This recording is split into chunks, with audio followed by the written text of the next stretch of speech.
Well, there's been a lot of questions and some criticism around Disney and their theme parks in terms of the increased pricing, the things they've taken away, the things they're now charging for, their changes in their DAS system. There's just been a lot of changes in the Disney parks since 2020 for sure, in a very short amount of time. And a lot of people have questioned, obviously, going into 2025 with the Epic Universe opening, how Disney World is going to fare during all of this. Obviously, you have opinions that are, thinking Universal is going to, obviously, I think, fare better. I don't think that's really a question. But a lot of people do think that, Disney World is going to see a spillover effect from that. Right. We'll have to wait and see on that. But something that a lot of people aren't talking about, and of course, people know that Disney has a cruise line, but we have an article here that is from the New York Post that's posted here in Yahoo Finance about how Disney is doubling down on its cruises with a $12 billion spending spree. And we're going to jump into this and talk about it because I do think this could be in somewhat response as to what's happening in the theme parks as well. So we're going to read through this and give some thoughts on it. So hi, I'm Jared with Capture the Magic, and this is from Alexandra Steigrad, I believe. If I got that wrong, I do apologize. Disney is enlarging its bet on its cruise business with a $12 billion expansion that includes more than doubling its fleet and pushing into Asia. With the major investment, the Mouse House will grow its fleet from 6 to 13 ships by 2031, according to a report by the Wall Street Journal. It says, quote, given the fact that we are still a relatively small player and we see this strong demand, it's actually the best time to invest in this business, said Thomas Masloom, head of Disney's cruise division, adding that Disney currently holds only 5% of the Caribbean market and 2.5% globally. The move comes as Disney plans to turbocharge its investment in its experiences division, which includes theme parks, resorts, and consumer products. Last year, the company said 20% of the $60 billion over the next decade would go into its cruise business and other yet-to-be-announced projects. Cruise travel overall surpassed pre-pandemic levels last year, reeling in 31.7 million passengers, up from 29.7 million in 2019, according to Cruise Lines International Association. Bob Iger, Disney CEO, has focused on transforming the company's streaming business, or trying to make it profitable, while looking for ways to capitalize on sectors where he's seeing the most demand. As the company struggles with slowing growth in the firm's park businesses and legacy TV business, it is interesting. You openly see many more outlets openly talking about the slowdown and the decline in attendance and things at the Disney parks.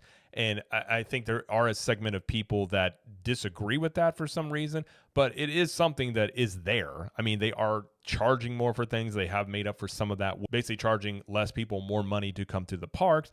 And I've questioned many times, is this something that's long-term feasible? I think I definitely have questions about that, but you also could see, and we'll talk more about it, but the cruise line is a hedge bet against the decline in the theme parks if this is where they see a lot of people going. So this could be part of them internally recognizing, either it's from the competition from Universal or whatever the case may be, that this is a way for them to offset the losses in the theme parks with the cruise lines, which I think would probably be one of the reasons.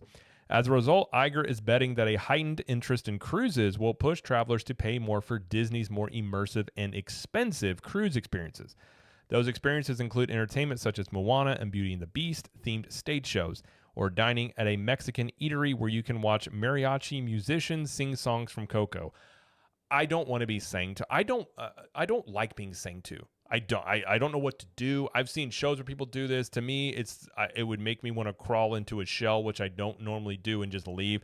Mariachi people singing to me while I eat sounds like the most uncomfortable experience I could imagine. I would pay extra for them not to do that, personally speaking. But I suppose if you like that, that is an option on these ships. But it's not something I would like to do.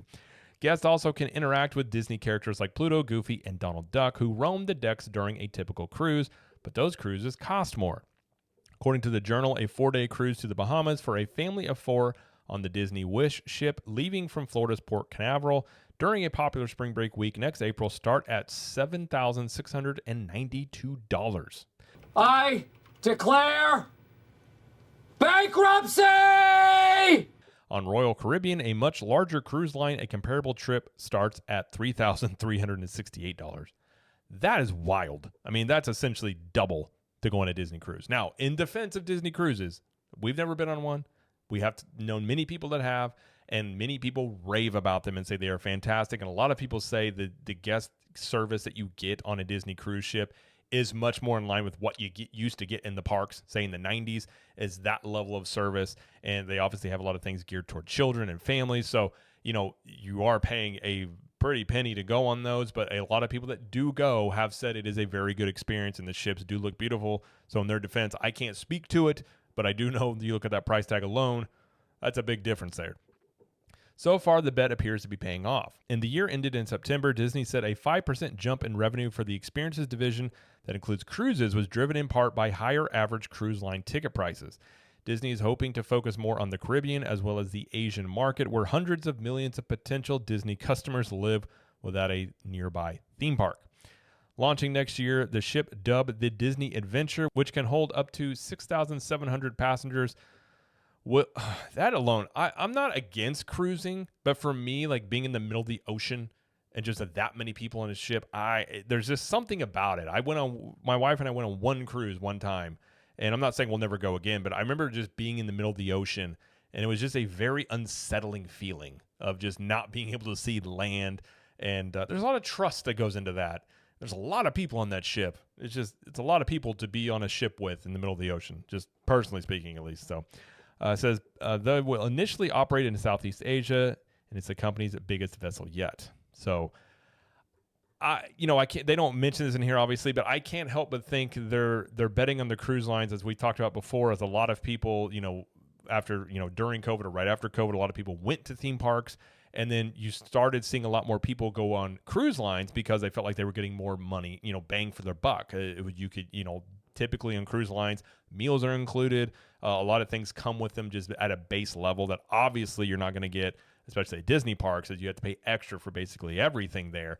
And, all in all, like, I think people like to just pay for their vacation and then just go on their vacation. I don't think a lot of people like going on vacation and then having to continue to spend money with upcharges and microtransactions along the way. I don't think it necessarily leaves a good feeling about your trip after that. So I think, obviously Disney's had a cruise line for a while now, but them doubling down into it, first off, it's a lot of money, $12 billion. I mean, for the people that want a new Disney park, Epic Universe cost around $6 billion. So essentially Disney could have built 2 new theme parks for the price they're paying for these cruises, which kind of tells you exactly what maybe they're looking at the future here, which is they may look at what's happening with Universal, and as Universal has gotten stronger, and it's not like Universal is going to, not continue to gain strength with Epic Universe opening. And I think they're being very aggressive with what they're doing, not only with Epic Universe, but in general with the creativity and what they're going to, do going forward with the theme parks, because Epic Universe is not where they're going to stop. They're going to continue to add things to Epic Universe, add things to their existing parks, and get stronger as a theme park destination.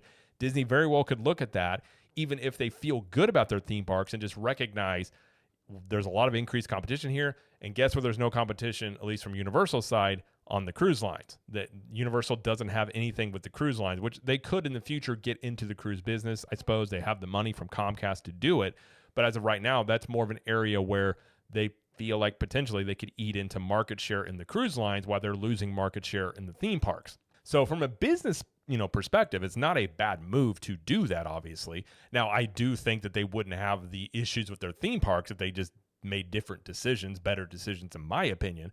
But in terms of the cruises, obviously people are willing to pay on them. Many of them are sold out. People go on Disney cruises a lot. But you're talking about gaining that market share more. Does this expand to people that are outside of, say, like the Disney bubble, that are just wanting to pay for those the more expensive Disney experience? Are they able to break into that group of people that go on, say, Caribbean cruises that are half the price? They're going to have to be able to sell that it's worth it to do it and gain that reputation there. But again, like I said, a lot of people who have gone on Disney cruises have said that the customer service is really next level. And you have a lot of things that, many theme park-like things on these Disney ships. They've really gotten into these themed lounges with like Haunted Mansion bars, Jungle Cruise themed bars. So you're doing a lot of things like that the Disney crowd does like, that's into the brand. I guess the question would be, will doubling down into that be something that will benefit them? Obviously, I have to wait and see how it shakes out. But I do think this is probably tied more to the theme parks than this article is letting on. And, like I said, not from a business perspective, not a bad move here necessarily. But I don't think in terms of how they've been running the parks is the best thing long term. So while this is a move for the long-term growth of the cruise lines, I kind of think what Disney's doing in terms of the theme parks has been more of a move in the short term and sacrificing the long term there. But perhaps Universal gets into the cruise line business. There have been rumors out there that they could. They would probably have to partner with somebody to do that. And cruises are expensive. Cruise ships are expensive. So it's they take a long time to build, probably about as long as a theme park to build. So I think this probably is another indication as well for those people. Again, I don't think Disney's going to be opening a brand new theme park anytime soon when they're spending $12 billion on cruise ships. But we'll see how this all shakes out down the road, how it looks in 2025 with Epic Universe opening for the theme parks, and if they're able to perhaps make up that difference from the cruise lines versus the potential losses they could see on the theme park side of things. But as of now, that's going to be it though for this video. If you like this video, please like it and subscribe to the channel, as we do lots of coverage here of Universal Studios, Epic Universe, Disney World, and pop culture. And let us know in the comments, do you think Disney spending $12 billion on the cruise lines is a good move for the company? Or do you think they should spend that money in the theme parks, perhaps a brand new theme park? And until next time, we will see you in the parks.